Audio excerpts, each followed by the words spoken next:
Southwest Airlines has been the low-priced leader in American air travel for 40 years.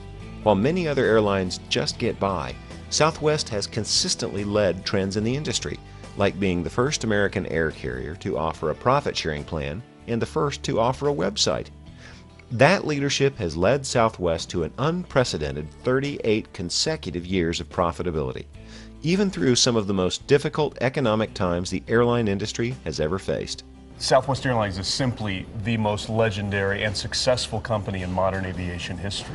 And you can find that in the stories of all of the people who have flown us. Almost everyone has a Southwest story, whether you're an employee working for the company or you're a devoted customer to the products that Southwest has offered for nearly 40 years.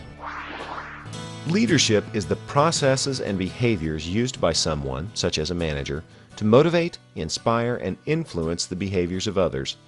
Southwest's founders, Rollin King and Herb Kelleher, have classic leadership traits like intelligence, integrity, and self-confidence.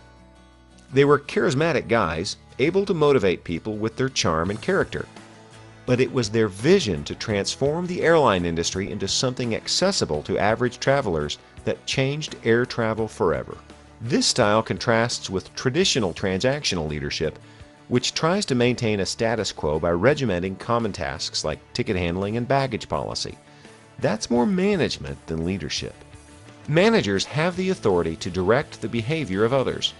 Leaders motivate, inspire, and influence others beyond what's expected of a manager. And that leadership is expressed by making hard decisions. One such decision Southwest made was choosing not to charge fees for checked luggage when the rest of the industry was jumping on bag fees to supplement falling revenue. Some of these other airlines charge you up to $120 round trip for 2 bags. This is what we charge, zero.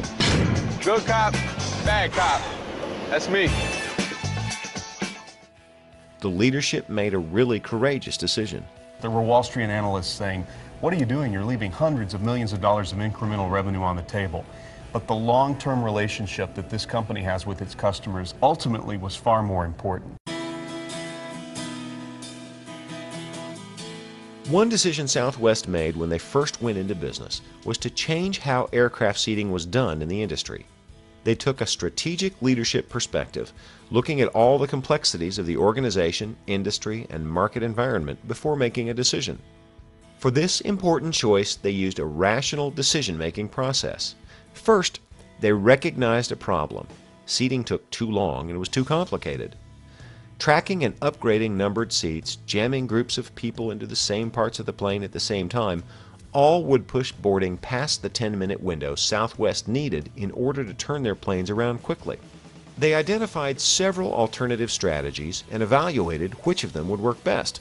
Ultimately, they chose open seating, or first come, first served, just like at most movie theaters. Implementing the process meant handing out numbered placards to each passenger at the time they arrived. Initially, their follow-up evaluations proved that people liked the system better than traditional seating.